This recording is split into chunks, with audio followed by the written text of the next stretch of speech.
अस्सलामुअलैकुम। आज की वीडियो है ताकना झांकना। ये एक मुहावरा है, ताकना झांकना। अब झांकना की तरह झे अलिफ के बाद नून गुन्ना है, इस तरह ताकना में नहीं लगाएंगे। ताकना ते अलिफ काफ, ताकना और झांकना क्या फ़र्क है और क्यों ये दोनों अल्फाज एक साथ आते हैं, तो आज की वीडियो में मैं आपको यही बताने जा रहा हूँ। चलिए हम वीडियो शुरू करते हैं। पहले बात करते हैं ताकना की। बिल्कुल आम अंदाज में मैं बताऊंगा, तो इसमें अपनी तरफ से मैं बहुत कुछ बताने जा रहा हूं। ताकना किसको कहते हैं? ताकना कहते हैं टकटकी लगाकर देखना।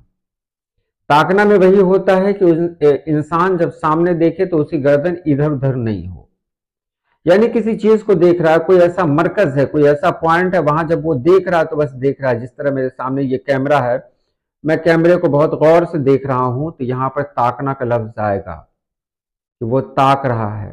ताक रहा है मतलब वो बहुत गौर से देख रहा है, टकटकी लगाकर देख रहा है।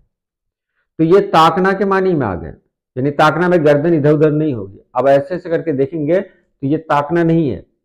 हो सकता है कोई चीज जो हम देख रहे हैं इधर तो वो खास है, तो यहां पर देखते रहेंगे इस तरह, तो ये ताकना कहलाएगा। लगातार उसको देखना, यही ताकना कहलाएगा। यानी कोई चीज है जिसको हम गौर से देख रहे हैं, बहुत गौर से देख रहे हैं, तो वो ताकना है। भले ही गर्दन इधर मोड़े तो इधर ही रहे, इधर मोड़े तो इधर ही रहे, ये ताकना कहलाया।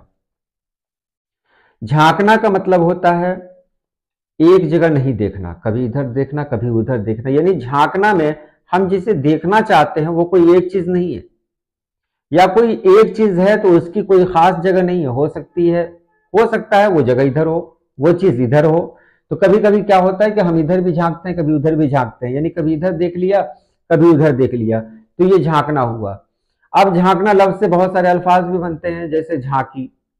हमारे यहाँ जो यौम आज़ादी है या और भी तकरीबात हैं, जो मुल्क की तकरीबात हैं, यौम आज़ादी यौम जमहूरिया में झांकी निकलती है।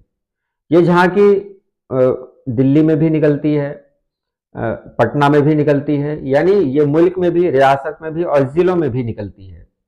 तो वहाँ क्या होता है, मुल्क की बात करें तो वहाँ किसी रियासत के बारे में जानकारी दी जाती है। यानी जैसे बिहार की झांकी निकल रही है तो एक कोई गाड़ी होती है, उसमें इस तरह का कोई मंजर पेश किया जाता है जो बिहार से जुड़ा हुआ हो। जैसे यहाँ की जो तहजीब है, यहाँ के लोगों का रहन सहन है, तो उसको भी झांकी कहते हैं, क्योंकि हम वहाँ एक ही चीज को नहीं देख रहे होते हैं। बिहार की झांकी आ रही है, उसके बाद उत्तर प्रदेश की झांकी आ गई, उसके बाद बंगाल की झांकी आ गई, तो ये झांकी वहां पर भी इस्तेमाल होता है। इसके अलावा जो झांकी है वो झांकी घर के ऊपर भी झांकी लगता है, जैसे जिसको रूजन भी कहते हैं, यानी जहां से हम बाहर झांक सके। बड़े बड़े महलों में भी झांकी का इस्तेमाल होता है। वहां पर जो झांकी कहते किसको है, वो अलग से बनाया जाता है।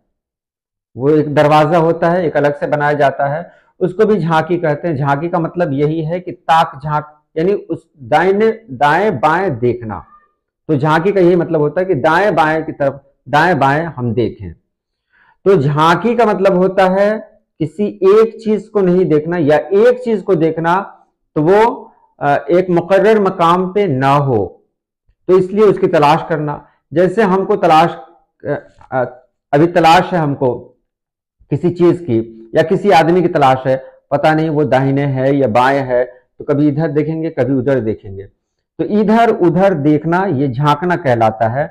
और सीधे सीधे जब हम देखते हैं या किसी एक चीज पर हम नजर टिकाए हुए रहते हैं तो उसको ताकना कहा जाता है। बस यही फर्क है। झांकी में बहुत सारे अल्फाज भी आ गए हैं, बहुत सारे मुहावरे भी इस्तेमाल होते हैं। घरों के अंदर झांकी है, झांकी है, घर के अंदर लोग बना भी देते हैं, खिड़की के अलावा बनाते हैं, और खिड़की की तरह भी बहुत सारी झांकी हो सकती है। झांकी, झरोका, झरोका भी उसी तरह का होता है। झरोका वही होता है जहां पर लोग खड़े होकर मतलब इधर उधर झांकते रहें, इधर उधर देखते रहें। तो यही ताकना और झांकना का मतलब हुआ। तो आज के लिए इतना ही। अल्लाह पाक आप सभी लोगों को खुश रखे, आबाद रखे। अल्लाह हाफिज।